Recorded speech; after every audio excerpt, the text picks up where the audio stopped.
हमारी चैनल को जरूर सब्सक्राइब करें, बेल आइकॉन को दबाइए ताकि आने वाली नई मोटिवेशनल वीडियोस आप सबसे पहले देख सकें।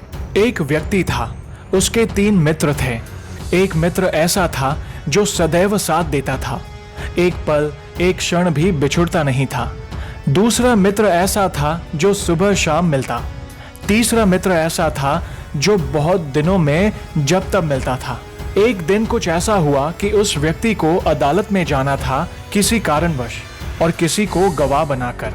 अब वह व्यक्ति अपने सबसे पहले अपने उस मित्र के पास गया जो सदैव उसका साथ देता था और बोला, मित्र, क्या तुम मेरे साथ अदालत में गवाह बनकर चल सकते हो? वह मित्र बोला, माफ करो दोस्त, मुझे तो आज फुर्सत ही नहीं। उस व्यक्ति ने सोचा कि यह मित्र मेरा हमेशा साथ देता था, आज मुसीबत के समय पर इसने मुझे इनकार कर दिया। अब दूसरे मित्र की मुझे क्या आशा है?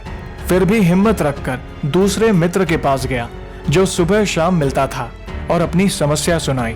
दूसरे मित्र ने कहा, मेरी एक शर्त है कि मैं सिर्फ अदालत के दरवाजे तक जाऊंगा, अंदर तक नहीं। व्यक्ति बोला, बाहर के लिए तो मैं ही बहुत हूँ, मुझे तो अंदर के लिए गवाह चाहिए। फिर वह थक हार कर अपने तीसरे मित्र के पास गया जो बहुत दिनों में मिलता था और अपनी समस्या सुनाई।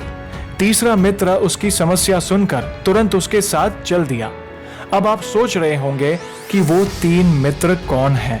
तो चलिए हम आपको बताते हैं इस कथा का सार। जैसे हमने 3 मित्रों की बात सुनी, वैसे हर व्यक्ति के 3 मित्र होते हैं। सबसे पहला मित्र है हमारा अपना शरीर। हम जहां भी जाएंगे, शरीर रूपी पहला मित्र हमारे साथ चलता है, एक पल एक क्षण भी हमसे दूर नहीं होता। दूसरा मित्र है शरीर के संबंधी, जैसे माता पिता, भाई बहन, मामा चाचा इत्यादि, जिनके साथ रहते हैं, जो सुबह दोपहर शाम मिलते हैं। और तीसरा मित्र है हमारे कर्म, जो सदा ही साथ जाते हैं। अब आप सोचिए कि आत्मा जब शरीर छोड़कर धर्मराज की अदालत में जाती है, उस समय शरीर रूपी पहला मित्र एक कदम भी आगे चलकर साथ नहीं देता, जैसे कि उस पहले मित्र ने साथ नहीं दिया। दूसरे मित्र संबंधी शमशान घाट तक यानी अदालत के दरवाजे तक राम नाम सत्य है कहते हुए जाते हैं तथा वहां से फिर वापस लौट जाते हैं। और तीसरा मित्र आपके कर्म है, कर्म जो सदा ही साथ जाते हैं, चाहे अच्छे हो या बुरे। अगर हमारे कर्म सदा हमारे साथ चलते हैं तो हमको अपने कर्म पर ध्यान देना होगा। अगर हम अच्छे कर्म करेंगे तो किसी भी अदालत में जाने की जरूरत नहीं होगी, धर्मराज भी हमारे लिए स्वर्ग का दरवाजा खोल देंगे। धर्मशास्त्र और नीति शास्त्रों में कहा गया है कि कर्म के बगैर गति नहीं। सनातन धर्म भाग्यवादियों का धर्म नहीं है, कर्म से ही भाग्य का जन्म होता है।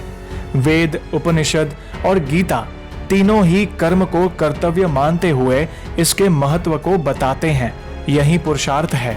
श्रेष्ठ और निरंतर कर्म किए जाने या सही दिशा में सक्रिय बने रहने से ही पुरुषार्थ फलित होता है। वेदों में कहा गया है कि समय तुमको बदले, इससे पूर्व तुम ही स्वयं या समय को बदल लो।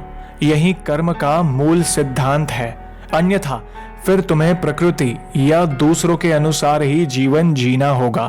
तो दोस्तों, कैसी लगी आज की ये वीडियो को लाइक और शेयर करना ना भूलें। और जल्द ही हम ऐसे ही इंटरेस्टिंग मोटिवेशनल वीडियोस लेकर वापस लौटेंगे। तब तक जय श्री राम, जय हनुमान।